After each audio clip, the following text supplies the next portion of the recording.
बोलो जयकारा बोल मेरे श्री गुरु महाराज की जय। श्री परमहंस दयाले जी भगवान की जय। कल जो प्रसंग हम श्रवण कर रहे थे गुरु की महिमा, गुरु महिमा का, आज बहुत ही प्यारा शब्द है। इस शब्द के अंदर दादा गुरुदेव जी ने नाम महाराज के दर्शन करवाए हुए हैं, लेकिन हम वो बोलेंगे नहीं, ठीक है, क्योंकि श्री आज्ञा नहीं है इस प्रकार से नाम शब्द को बोलने की। ये एक गुप्त अनमोल दात हमें मिली है, इसको अंदर ही रखना होता है, अपने श्वासों के साथ इसका जप करना होता है। लेकिन ये जो शब्द ब्रह्म बहुत ही प्यारा शब्द, ये दादा गुरु महाराज जी के आशीर्वाद से हम आपको सुनाएंगे। लेकिन दर्शन है इसके अंदर, बहुत ही मन खुश हो रहा है कि नाम महाराज के दर्शन दीदार करने को मिल रहे हैं, वो भी दादा गुरुदेव जी के ग्रंथ के अंदर। इन नैनों को सुकून मिलता है जब दर्शन होते हैं तो नाम महाराज के, तो बड़े प्रेम से श्रवण कीजिए। शब्द ब्रह्म यानी ब्रह्म शब्द है, उसके ऊपर ये सारी जो पंक्तियां हैं किस प्रकार से इस शब्द के ऊपर ही हैं। नाम सो धुन प्यारी रे गुरु दीनी ए निधि न्यारी। नाम सो धुन प्यारी रे गुरु दीनी ए निधि न्यारी। हंसा सतगुरु बोले ना देही ना मनवा डोले। जमुना गंगा मझारी रे गुरु देनी ए निधि न्यारी रे। जमुना गंगा मझारी रे गुरु देनी ए निधि न्यारी रे। सतगुरु सो धुन प्यारी रे गुरु दीनी ए निधि न्यारी रे। तहाँ काम और क्रोध नहीं है, देही का भी बोध नहीं है। नहीं पुरुषा नहीं नारी रे गुरु दीनी ए निधि न्यारी रे। नाम सो धुन प्यारी रे गुरु दीनी ए निधि न्यारी रे। ऊंच नीच का भेद नहीं है, प्रसन्नता और खेद नहीं है। नहीं हल्का नहीं भारी रे गुरु दीनी ए निधि न्यारी रे। सतगुरु सो धुन प्यारी रे गुरु दीनी ए निधि न्यारी रे। गगन गुफा में साईं विराजे, हरदम अनहद की धुन बाजे। सुन सुन भये सुखारी रे गुरु दीनी ए निधि न्यारी रे। नाम सो धुन प्यारी रे गुरु दीनी ए निधि न्यारी रे। अद्वैत स्वरूप निजातम पायो, जीव ब्रह्म कर एक दिखायो। गुरु प्रेम यहाँ बले हारे रे गुरु दीनी ए निधि न्यारी रे। नाम सो धुन प्यारी रे गुरु दीनी ए निधि न्यारी रे। देखो ये शब्द के ऊपर है सारा, कि जो हंसा है वो नाम बोलता है, ना देही ना मनवा उसका डोलता है, नाम ही वो बोलता है। और जो इस नाम का सिमरन करते हैं, इस नाम के अंदर ना काम है, ना क्रोध है, ना ही देही का बोध है। जो भी इस नाम को जपते हैं, जप जप के खूब कमाई करते हैं, तो देही का बोध भी नहीं रह जाता, और ना ही कोई पुरुष ना नारी का भेदभाव रह जाता है। इस शब्द के अंदर ऊंच नीच का कोई भेद नहीं है, ना दुख है ना सुख है, ना ही ये हल्का है ना ही ये भारा है। और गगन गुफा में साईं विराजे और हरदम अनहद की धुन बाजे। जो नाम का जप करते हैं उनके हृदय की गुफा में हर दम जो है उसके मालिक विराजते हैं, और अनहद की धुन हर समय सुनाई देती है, और इस धुन को सुन सुन कर वो सुखी रहते हैं, अपने आप को सुख का अनुभव करते हैं। तो ये है, कितना प्यारा शब्द है नाम के ऊपर। नाम महाराज के दर्शन है इसके अंदर। अब अद्वैत सर सतगुरु सरोवर टेरी में सन 1934 में की हुई श्री सतगुरुदेव महाराज जी की भविष्यवाणी, जो हरिहर बाबा ने, श्री द्वितीय पातशाही महाराज जी ने 1934 में टेरी में भविष्यवाणी की थी, वो बड़े ध्यान से सुन लीजिए। सीमा प्रांत को हाट में था यह प्यारा धाम, सतगुरु था यह प्यारा धाम, जन्म स्थान शुभ आपका, श्री टेरी जिसका नाम। बोले मेरे गुरु महाराज की जय, मेरे दादा गुरुदेव की जय। श्री सतगुरुदेव जी महाराज का लीला धाम, जो कि सीमा प्रांत जिला कोहाट में श्री टेरी नगर के नाम से सुप्रसिद्ध था। द्वितीय पातशाही महाराज श्री नंगली निवासी भगवान जी का शुभ अवतरण टेरी में हुआ था, और यहीं पर आप जी का अवतरण जन्म हुआ था। श्री टेरी जी में जो कहे वचन श्री महाराज, सतगुरु वचन श्री महाराज, कोई सत्य संकल्प भय श्री नंगली जी में आज। बोल मेरे गुरु महाराज की जय, मेरे दादा गुरुदेव की जय। इसी टेरी नगर में ही आप श्री ने अद्वैत सर श्री नंगली साहब के लिए सन 1934 में यह भविष्यवाणी की थी कि श्री टेरी नगर में जल बड़ी दूर से लाना पड़ता था। टेरी नगर में जो जल था वो बहुत दूर से लाना पड़ता था।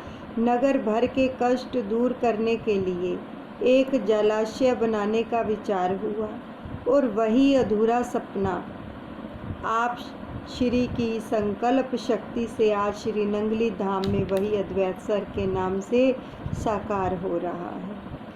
यह नगर था यवन पठानों का, दीवान मंत्री थे वे हिंदू, छोटी सी एक पहाड़ी थी,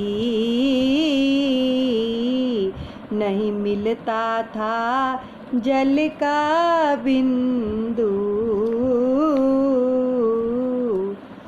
श्री टेरी नगर में उस समय नवाबों का राज्य था, किंतु उनके मंत्री दीवान सब हिंदू थे, और यह टेरी नगर एक छोटी सी पहाड़ी के ऊपर बसा हुआ था, जहाँ जल की बिंदु यानी कि बूंद भी नहीं मिलती थी। नीचे बहुत दूर से पानी लाया जाता था। जल लेने को जब जाते थे, नीचे जहाँ तोई बहती थी, हिंदू मुस्लिम की नर नारिन की भीड़ सदा ही रहती थी। पहाड़ी के नीचे तोई के किनारे कहीं कहीं जो थोड़े बहुत कुएं थे, वहीं से हिंदू मुस्लिम सभी नर नारी को जल लाना पड़ता था और वहाँ पर जल के लिए ना टूटने वाली लाइनें लगी रहती थी लगातार।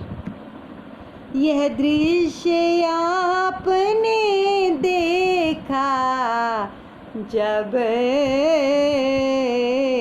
जल की इतनी कठिनाई है,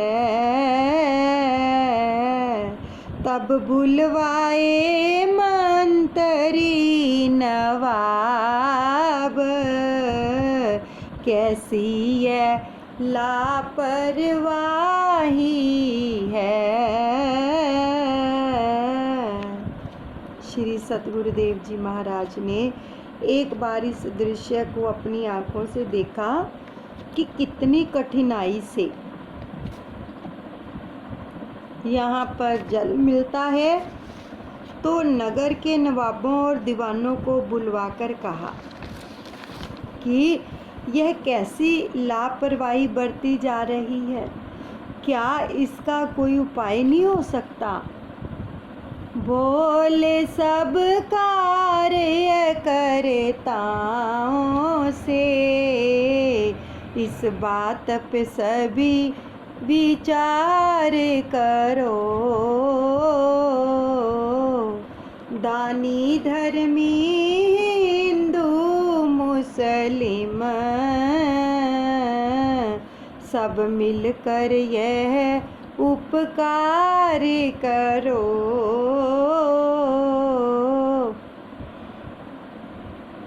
महाराज श्री ने सभी प्रबंधकों को इस बात पर अच्छी तरह से विचार करने की अनुमति प्रदान करते हुए कहा कि सभी दानी धर्मी हिंदू मुस्लिम मिलकर इस परोपकार कार्य को करने में जुट जाएं। जल ही तो जीवन दाता है, यह कठिन समस्या हल करो, यह कार्य तुम्हें करना होगा, चाहे आज करो या कल करो। अरे भाई, जल के बिना तो जीवन ही नहीं चलता, जल ही तो सबका जीवन दाता है। अब इस कठिन समस्या का शीघ्र ही कोई उपाय करें, यह तो कार्य तुम्हें करना ही होगा, चाहे आज करें चाहे कल करें, यह तो बहुत ज़रूरी काम है। तालाब एक बनाना चाहिए, इस बात पे गौर किया जाए।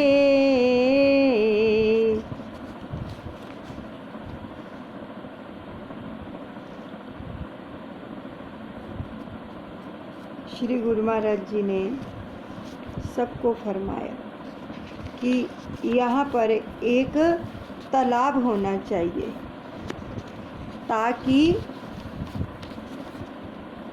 यहाँ पर सभी जल भर सके। लेकिन ये हम बतलाएंगे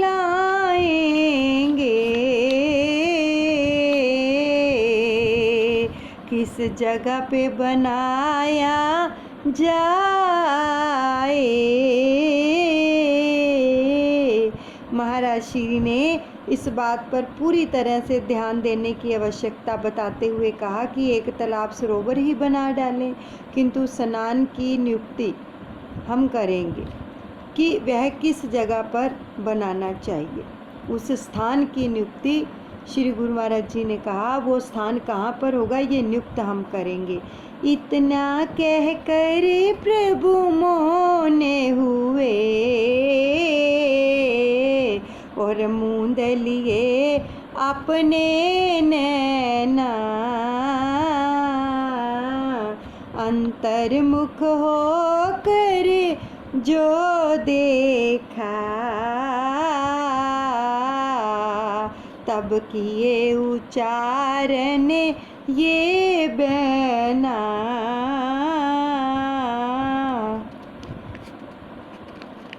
इतना कहकर एक त्रिकाल दर्शी प्रभु सत गुरुदेव महाराज सभा में बैठे बैठे कुछ क्षणों के लिए मौन अवस्था में नेत्र मूंद कर ध्यान अवस्था में लीन हो गए।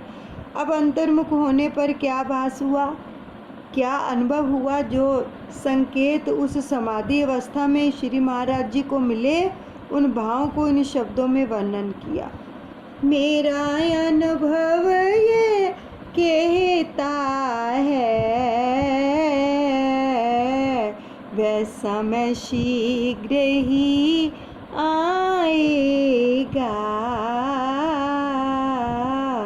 घर बार छोड़ने पर तुमको मजबूर कर दिया जाएगा।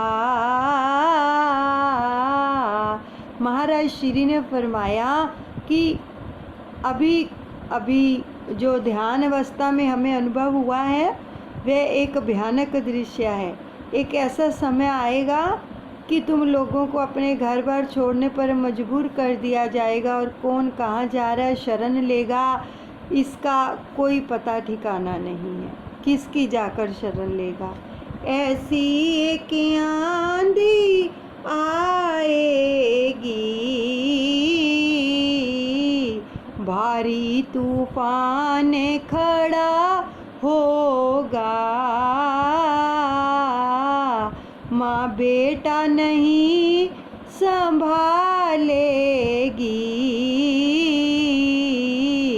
इस देश का बंटवारा होगा।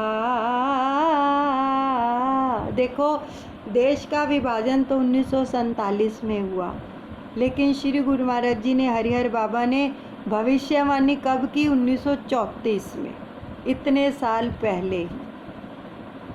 एक ऐसी आंधी आएगी, एक ऐसा तूफान उठेगा कि माँ अपने बेटे को नहीं संभालेगी। हमें तो ऐसा अनुभव हुआ है कि इस देश में फूट पड़ जाएगी और इस देश का 2 छोटे बड़े टुकड़ों में बंटवारा हो जाएगा। सुन भविष्यवाणी हुए लोग सभी हैरान, सतगुरु लोग सभी हैरान। भाई सन 1936 में था हुआ ये 1934 में था हुआ ये शुभ फरमान। बोल मेरे गुरु महाराज की जय, मेरे दादा गुरुदेव की जय। श्री सतगुरुदेव महाराज जी की ऐसी भविष्यवाणी को सुनकर सब लोग बड़े हैरान हुए।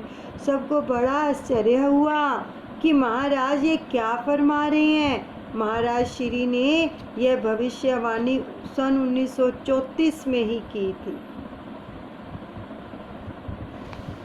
यहीं पर हम समाप्त करते हैं, बाकी का कल श्रवण करेंगे। बोलो जयकारा बोल मेरे श्री गुरु महाराज की जय। दयालु श्री परमहंस दयालु जी भगवान की जय। देखो, महापुरुष त्रिकालदर्शी होते हैं, तो पहले ही श्री गुरु महाराज जी ने भविष्यवाणी कर दी। ऐसे ही जब हम उनके सन्मुख जाते हैं ना, उनको हमारे अगले पिछले जन्मों का सब हाल मालूम होता है, लेकिन वो क्या है हमें बताते नहीं है, बोलते नहीं है। केवल यही कहते हैं नाम जपो, नाम से ही सब कुछ ठीक हो जाएगा, लेकिन पता उनको सब होता है। जैसे देखो, इतने साल पहले ही भविष्यवाणी कर दी। तो सतगुरु त्रिकालदर्शी होते हैं, इसलिए अपने सतगुरु पर भरोसा रखकर नाम का जो जप करते हैं, दृढ़ विश्वास रखते हैं और इतुत नहीं डोलते। जिनका भरोसा दृढ़ होता है उनका फिर बेड़ा पार हो जाता है। इसलिए अनन्य भक्ता बने, अनन्य भक्ति करें, अनन्य सेवक बने, अनन्य प्रेम करें अपने सतगुरु से, तभी बेड़ा पार होगा। तभी ऐसी कृपा मिल पाएगी। अगर इतुत डोलते रहेंगे तो हम कृपा के पात्र कदाचित नहीं बन पाएंगे। इसलिए अपने सतगुरु पर पूर्ण विश्वास रखें, क्योंकि एक के साधे सब सदें, सब सदे सब जाए। एक को साधोगे तो सब सदे जाएंगे। जब सबको साधने निकलोगे तो कोई भी साधा नहीं जाएगा। इसलिए सतगुरु पूर्ण है, विश्वास रखो ताकि इसी जन्म के अंदर उद्धार हो जाए उनकी कृपा से। और दादा गुरुदेव सबका मंगल करें। बोलो जयकारा बोल मेरे श्री गुरु महाराज की जय। दयालु श्री परमहंस दयाल जी भगवान की जय। अभी हम दादा गुरुदेव जी के शुभ आशीर्वाद से 24 मिनट का ध्यान करेंगे, तो एकाग्रचित होकर बैठ जाएं सभी।